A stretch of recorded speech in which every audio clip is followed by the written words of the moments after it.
बाल विकास एवं शिक्षा शास्त्र child development and pedagogy class में आप सबका स्वागत है। Vikramshila Shastri sir YouTube channel पर आप लोग ध्यान देंगे। हम ब्लूम्स टेक्सोनोमी जब हम ब्लूम का अध्ययन करना शुरू किए थे तो उसमें फिर लगातार लेसन प्लानिंग का है, स्ट्रेटजी का है, वो सब लेना होगा ताकि एक जगह आ जाए। और ये सब इनमें से बहुत से प्रश्न आपका सी-टेट के इंग्लिश की पेडागोजी में हेल्प करेगा। आपको रीट के एग्ज़ाम में दिल्ली पीआरटी के लिए बहुत महत्वपूर्ण है कि इसको अच्छे से पढ़ा जाए। और फिर आपका सी-टेट वाले एग्ज़ाम में, एस-टेट के एग्ज़ाम में, Bihar TET, UP TET, Uttarakhand, हर जगह कहीं भी टीचिंग लर्निंग संबंधित कोई एग्ज़ाम होता है आपका साइकोलॉजी का, तो वहाँ हर जगह आपको ये हेल्प करेगा। तो आज का हमारा पॉइंट है सेल्फ इंस्ट्रक्शनल मॉड्यूल्स। तो एक तो सिंपल प्रश्न आ जाए कि सेल्फ इंस्ट्रक्शनल मॉड्यूल्स क्या होता है, टीचिंग लर्निंग में ये क्या है। ये तो स्व अनुदेशन मॉड्यूल्स हिंदी में बोलेंगे और टीचिंग लर्निंग के फील्ड में इसका बहुत महत्वपूर्ण रोल है। तो फर्स्ट ये है क्या, विद्यार्थी अध्यापक के कम से कम हस्तक्षेप से सीखता है। नाम यह है सेल्फ इंस्ट्रक्शनल मॉड्यूल्स, जिस मॉड्यूल्स में स्टूडेंट्स टीचर्स के कम से कम हस्तक्षेप सीखता है, अर्थात उसको हर जगह हर स्टेप पर फीडबैक मिलता है।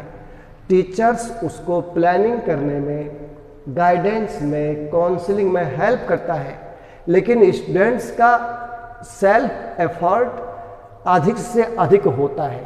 उसी को बोलते हैं self instructional modules. Self instructional modules two type के होते हैं, एक हुआ इंडिविजुअल व्यक्तिगत, दूसरा हुआ सामूहिक ग्रुप्ड। तो इंडिविजुअल और ग्रुपिंग में दोनों रूप में होता है। व्यक्तिगत के अंतर्गत कौन कौन से आते हैं, प्रोग्राम्ड इंस्ट्रक्शन, अभिक्रमित अनुदेशन, या बोल दे प्रोग्राम्ड लर्निंग, अभिक्रमित अधिगम, बहुत महत्वपूर्ण है। इस पर रीट में, दिल्ली वाले एग्जाम में, सी-टेट में, एस-टेट में, हर जगह आया हुआ क्वेश्चन। अभी हम इसको पढ़ेंगे डिटेल्स से। फिर आपका अगला है कंप्यूटर सहायक अनुदेशन, कंप्यूटर असिस्टेड इंस्ट्रक्शन। दिल्ली के पीआरटी में आया था, CAI का विस्तार रूप क्या है, कंप्यूटर असिस्टेड इंस्ट्रक्शन। ये सभी, ये प्रोग्राम इंस्ट्रक्शन, CAI, फिर आपका होम असाइनमेंट, गृह कार्य, सब पता ही है, योजना निर्देशन, प्रोजेक्ट स्ट्रेटजी, ये सभी है इंडिविजुअल।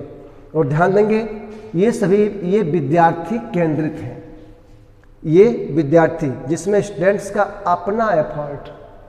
अब जैसे होम असाइनमेंट आप समझ रहे हैं, ये गृह कार्य, हम बच्चों को गृह कार्य देते हैं, तो ये गृह कार्य दिया बच्चों का ना, तो ज़्यादातर इसमें जो तीनों उद्देश्य में से है, ज्ञानात्मक उद्देश्य की पूर्ति होती है, बहुत मामूली से, भावनात्मक उद्देश्य प्राय ना के बराबर, और क्रियात्मक कुछ ना कुछ वो करते हैं तो कुछ अंश में उसकी भी होती है।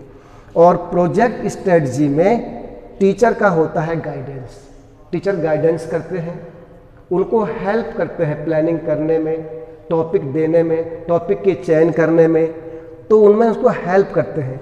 फिर आगे स्टूडेंट्स अपनी योग्यता क्षमता के अनुरूप इसके ऊपर वो कार्य करते हैं, जिसमें वो हेल्प ले सकते हैं। तो इस प्रकार से अभी हम ये प्रोग्राम इंस्ट्रक्शन को आगे हम देखेंगे डिटेल से।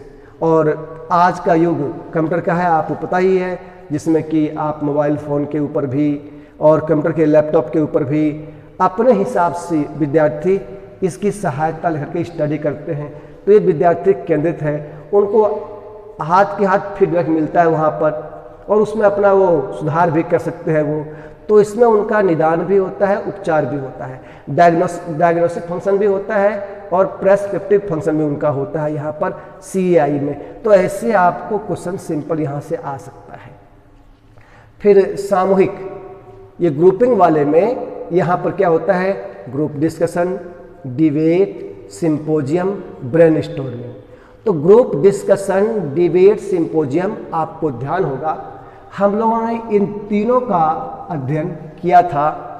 ये प्लेटो, आदर्शवादी प्लेटो ने ये ग्रुप डिस्कशन, सामूहिक चर्चा, वाद विवाद, गोष्ठी ये दिया है। और इसमें जब चर्चा होती है, कोई टॉपिक आता है, तो स्टूडेंट्स के अंदर, उनके अंदर एक मस्तिष्क का होता है उद्वेलन, प्रश्न उठता है उनके अंदर। तो ये ग्रुप डिस्कशन, डिबेट, सिंपोजियम हम पहले भी देख चुके हैं कि ये प्लेटो के सिद्धांत में कि यहाँ पर क्या होता है, विषय वस्तु रखे जाते हैं, उस पर चर्चा किया जाता है, इनके अंदर योजना बनाना होता है, विषय, उसमें और भी सब टॉपिक होते हैं, इस प्रकार से हम करते हैं। ये पॉइंट बहुत महत्वपूर्ण है, ब्रेन स्टॉर्मिंग। ब्रेन स्टॉर्मिंग बहुत महत्वपूर्ण है क्योंकि इससे आपका सीटेट में, दिल्ली वाले एग्जाम में, राजस्थान में भी कई प्रश्न आए हुए हैं। ये तो ब्रेन स्टॉर्मिंग सबसे महत्वपूर्ण बात है कि ब्रेन स्टॉर्मिंग सृजनात्मक योग्यता के विकास में हेल्पफुल है। क्रिएटिविटी, स्टूडेंट्स के क्रिएटिविटी, कंस्ट्रक्टिविटी को बाहर निकालने के लिए हम उनका ब्रेन स्टॉर्मिंग करते हैं। आजकल ब्रेन स्टॉर्मिंग करने के लिए AV एड्स और ऑडियो विजुअल एड्स का उपयोग किया जा रहा है। ऑडियो विजुअल, आजकल ब्रेन स्टॉर्मिंग करने के लिए हम लोग ऑडियो विजुअल एड्स का उपयोग कर रहे हैं हम लोग। तो ध्यान देंगे, ये आपका दृश्य श्रव्य सामग्री का प्रयोग होता है, तो ऑडियो विजुअल के माध्यम से विद्यार्थियों का उनके सामने विचार प्रस्तुत किए जाते हैं, विचार रखे जाते हैं उनके सामने ब्रेन स्टॉर्मिंग के लिए।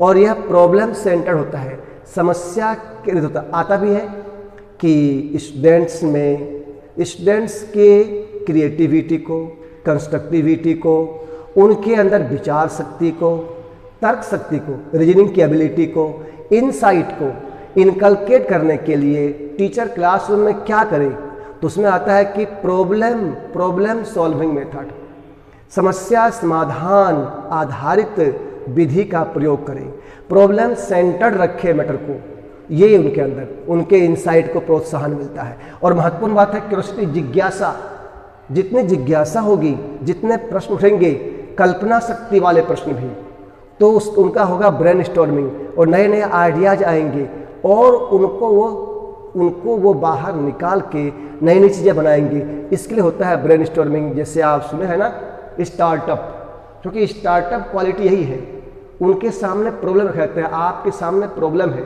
आप उसको कैसे दूर करेंगे, कैसे, तो ये ब्रेन स्टॉर्मिंग बहुत महत्वपूर्ण है। जब ऑप्शन आएगा तो वहाँ आप कर लेंगे।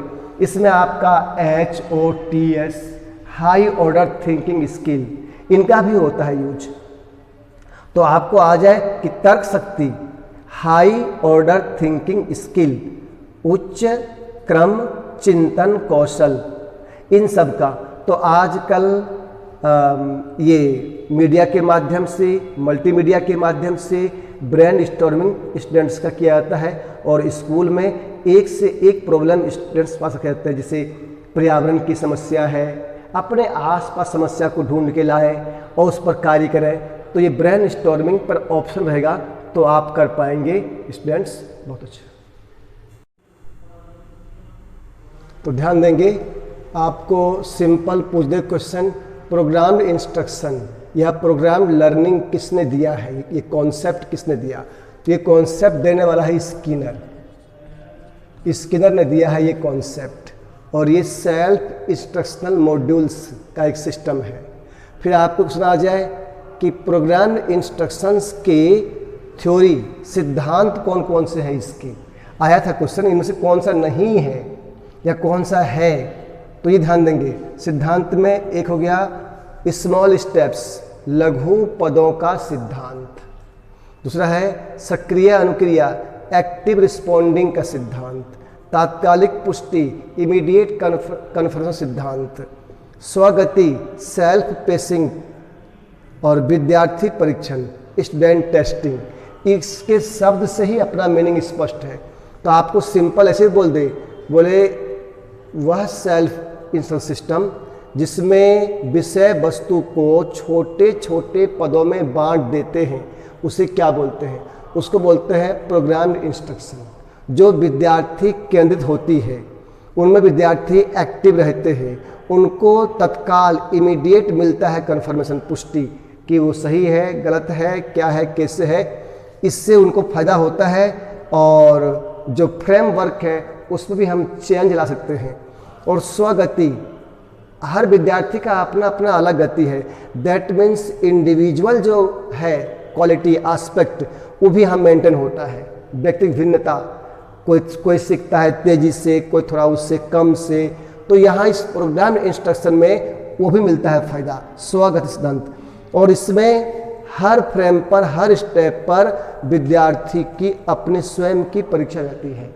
और वे जब तक वे डिजायरेबल बिहेवियर, वांछित व्यवहार तक नहीं पहुंच पाते हैं, तब तक ये फ्रेम में उनको चलते रहना पड़ता है। तो प्रोग्राम इंस्ट्रक्शन के ये सिद्धांत है, ये आपको ध्यान देना है। फिर आपको आ जाए कि प्रोग्राम इंस्ट्रक्शंस के टाइप्स कितने हैं, तो दे इनमें से कौन सा नहीं है, तो जो है लीनियर रेखीय, ब्रांचीय शाखीय, मैथेटिक्स अवरोह, ये 3 हो गई। फिर बोले किसने दिया, ये किसने दिया, लीनियर स्किनर ने, ब्रांचिंग नॉर्मन क्राउडर ने, मैथेटिक्स थॉमस एफ गिलबर्ट ने। एक सिंपल ऐसे प्रश्न भी आपका आया हुआ है पीआरटी दिल्ली वाले एग्जाम में और एस्टेट में भी। फिर आपको आ जाए कि इनका संबंध किस किस से है, इनसे हम क्या करते हैं, तो जो रेखीय है लीनियर, इसके द्वारा व्यवहार को परिवर्तित करने से है। इसमें जो छोटे छोटे पद बटे होते हैं उनमें विद्यार्थी को एक स्टेप से दूसरे स्टेप पर जाना होता है अपनी गति से, तो ये प्रक्रिया तब तक चलते रहता है जब तक कि उसमें वांछित व्यवहार जो अंतिम रूप से माना गया है मानक, वहाँ तक वो पहुँचने जाता है। इसलिए व्यवहार को परिवर्तित करने से संबंधित है ये। और जो शाखीय है, इसके द्वारा निदान या उपचार, अर्थात निदान मतलब diagnostic function, that means problem किस प्रकार का है, उसके प्रॉब्लम का स्वरूप क्या है, ये करते हैं पता, और फिर उसके लिए उपयुक्त उपचार, रेमेडियल पॉइंट प्रोवाइड करते हैं। ये शाखीय चलता है पता। और जो मैथेटिक्स है गिलबर्ट का, इसके द्वारा मास्टरी होती है पाठ्य वस्तु पर, सब्जेक्ट के ऊपर, पाठ्य वस्तु पर पकड़ बनाने में, मजबूती प्रदान करने में, निपुणता लाने में ये है। तो यहाँ आपको बहुत ज़्यादा दिमाग लगाना है। सिंपल आपको एकदम क्वेश्चन के रूप में प्रोग्राम इंस्ट्रक्शन कॉन्सेप्ट किसने दिया, स्किनर ने दिया। इसके सिद्धांत कौन कौन से हैं, ये सिद्धांत है। इसके टाइप 3 कौन कौन से हैं, ये टाइप 3 है। किसने दिया, वो आपका नाम ध्यान हो गया। इसके द्वारा क्या होता है, इससे क्या होता है, इससे क्या होता है, ये आपको ध्यान देना है। और ओवरऑल ध्यान रखना है, पीछे हमने क्या है कि programme instruction self instructional modules है, समझ गए ना।